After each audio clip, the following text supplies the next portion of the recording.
गाजियाबाद की इस पुरानी वीरान हवेली के बारे में हर कोई जानता था, लेकिन कोई भी इसके करीब जाने की हिम्मत नहीं करता था। कहा जाता था कि रात के अंधेरे में वहां अजीब आवाज़ें गूंजती हैं, चीखें, कदमों की आहट और कभी कभी कोई पुकार। इस हवेली से जुड़ी रहस्यमयी घटनाएं लोगों के रोंगटे खड़े कर देती थीं।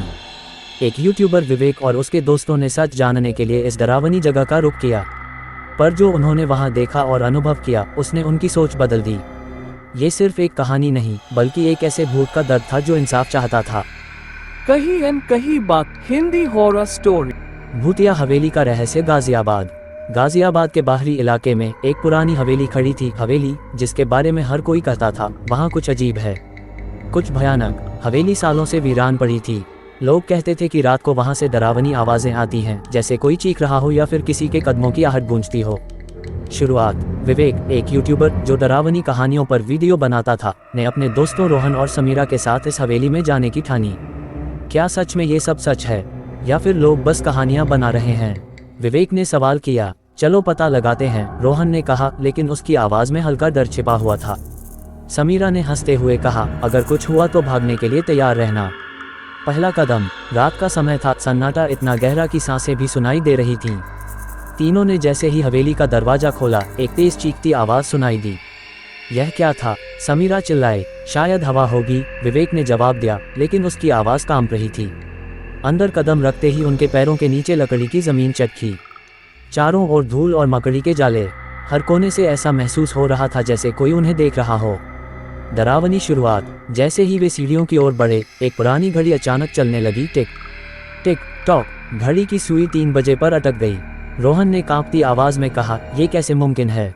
ये तो बंद थी। समीरा ने फुसफुसाते हुए कहा, हमें यहाँ से निकलना चाहिए। मुझे ये जगह बिल्कुल अच्छी नहीं लग रही। तभी एक दरवाज़ा अपने आप धीरे धीरे खुला। क्या ये हवा है या कुछ और? विवेक ने खुद से पूछा। दरवाजे के पीछे एक अंधेरा कमरा था। दीवारों पर अजीब अजीब चित्र बने थे, ऐसे चित्र जिनमें इंसानों के चेहरे दर्द और चीख से भरे हुए थे। समीरा की आंखों से डर साफ झलक रहा था। भूत का आभास। जैसे ही वे कमरे में पहुंचे, एक तेज ठंडी हवा उन पर गिरी और फिर अचानक दरवाजा जोर से बंद हो गया। ये किसने किया? रोहन ने चीखते हुए कहा। शांत रहो, हमें समझदारी से काम लेना होगा, विवेक ने कहा, लेकिन उसका दिल तेजी से धड़क रहा था। तभी एक कमजोर सी आवाज़ सुनाई दी, मदद करो, मुझे यहाँ से निकालो। ये आवाज़ कहाँ से आ रही है? समीरा ने कांपते हुए पूछा। तीनों ने चारों ओर देखा, लेकिन कुछ दिखाई नहीं दिया। क्या ये हमारी कल्पना है? विवेक ने सोचा। डर का चरम। जैसे ही वे कमरे के बीच पहुंचे, एक साया उनके सामने प्रकट हुआ। उसकी आंखें जलती हुई लाल थीं और उसकी उपस्थिति इतनी भयानक थी कि तीनों का खून जम गया। तुम लोग यहाँ क्यों आए हो? भूत की आवाज़ गूंजती हुई कमरे में फैल गई।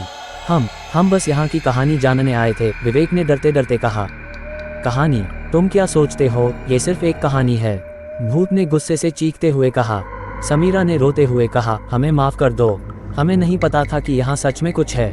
रहस्य का खुलासा। भूत ने गहरी सांस ली और कहा, मैं इस हवेली का मालिक था, लेकिन मुझे धोखा देकर मार दिया गया। मेरी आत्मा यहाँ कैद है और मैं यहाँ से आज़ाद नहीं हो सकता। हम आपकी मदद कैसे कर सकते हैं? विवेक ने हिम्मत जुटाकर पूछा। मेरे हत्यारों को सज़ा दिलवाओ, उनका नाम इन दीवारों पर लिखा है, भूत ने कहा। दीवार पर कुछ खून से लिखे नाम उभरने लगे, विक्रम, श्याम और करण।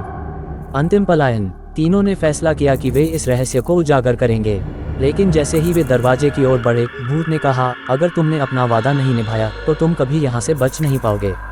तीनों ने भागते हुए हवेली से बाहर कदम रखा। उनकी सांसें तेज थीं और दिलों में डर गहराई तक बैठ चुका था। नई शुरुआत। इस घटना के बाद विवेक ने अपने YouTube चैनल पर एक वीडियो पोस्ट किया।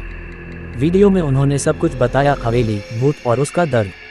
लोगों ने वीडियो को खूब देखा, लेकिन साथ ही सवाल किया, क्या ये सच है या फिर बस एक और डरावनी कहानी? विवेक, रोहन और समीरा जानते थे कि यह सच था और उनके दिलों में हमेशा एक सवाल रह गया, क्या भूत अपनी मुक्ति पा सका? क्या आप गाजियाबाद की इस भूतिया हवेली में जाने की हिम्मत करेंगे? विवेक, रोहन और समीरा को लगा कि उनकी कहानी खत्म हो गई है, लेकिन असली खेल तो अब शुरू होने वाला था। YouTube पर वीडियो वायरल हो चुकी थी। हजारों लोगों ने इसे देखा और कई लोगों ने दावा किया कि उन्होंने भी उसी हवेली के आसपास अजीब चीजें महसूस की हैं। एक दिन विवेक को एक अनजान नंबर से फ़ोन आया। आवाज़ धीमी और गहरी थी, तुमने मेरी कहानी सबको बता दी, लेकिन वो नाम जो दीवार पर लिखा था, उन्हें खोजा क्यों नहीं? वादा तोड़ोगे तो अंजाम बुरा होगा। विवेक का दिल धड़क उठा। उसने दोस्तों को बुलाया और तुरंत मामले की जांच करने का फैसला किया।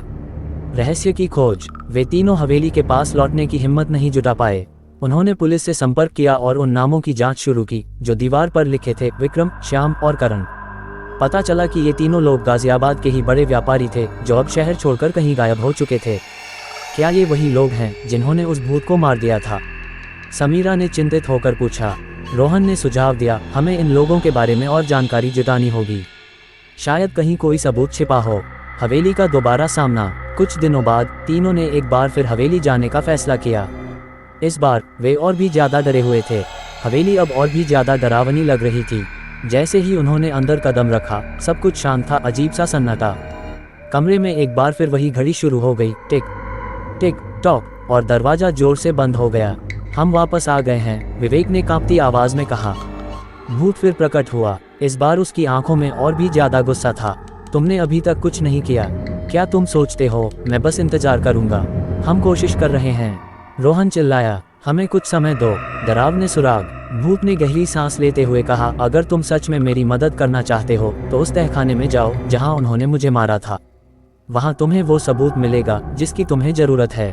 तहखाने का जिक्र सुनते ही समीरा कांप उठी। तहखाना? वहां तो कोई नहीं जाता। लोग कहते हैं वहां कोई जिंदा वापस नहीं आया। लेकिन विवेक ने हिम्मत दिखाते हुए कहा, हमें जाना होगा।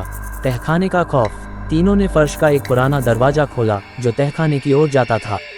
वहां सीढ़ियां अंधेरे में गुम हो रही थीं। हर कदम पर उन्हें ऐसा महसूस हो रहा था जैसे कोई उनके पीछे चल रहा हो। अचानक समीरा चीख पड़ी। यह क्या है? सीढ़ियों के कोने में एक पुरानी खून से सनी तलवार पड़ी थी। ये वही हथियार होगा जिससे उसकी हत्या की गई थी, विवेक ने कहा। तहखाने के अंदर उन्हें एक पुराना संदूक मिला। जब उन्होंने उसे खोला तो उसमें कई दस्तावेज थे, ऐसे दस्तावेज जो उन तीन व्यापारियों की साजिश को साबित कर रहे थे। अंतिम सत्य। तीनों ने दस्तावेज पुलिस को सौंप दिए। जांच शुरू हुई और कुछ ही दिनों में विक्रम, श्याम और करण को गिरफ्तार कर लिया गया। वे लोग अपनी साजिश कबूल कर चुके थे। जैसे ही यह खबर फैली, हवेली से जुड़ी अजीब घटनाएं रुक गईं। ऐसा लग रहा था जैसे भूत को अब शांति मिल गई हो। आखिरी मुलाकात। एक रात विवेक को लगा जैसे कोई उसे पुकार रहा है। उसने आंखें खोलीं तो वह अपने कमरे में अकेला था, लेकिन खिड़की के पास एक साया खड़ा था। शुक्रिया, भूत की धीमी आवाज गूंजी और फिर वह गायब हो गया। क्या यह अंत है? विवेक, रोहन और समीरा ने राहत की सांस ली, लेकिन उनके मन में हमेशा ये सवाल बना रहा, क्या वह भूत सच में हमेशा के लिए चला गया या फिर वह वापस आएगा? अगर आप गाजियाबाद की इस हवेली में जाना चाहते हैं तो याद रखें, हर कहानी के पीछे एक सच्चाई होती है और हर सच्चाई इतनी आसान नहीं होती। भूतिया हवेली का रहस्य, गाजियाबाद।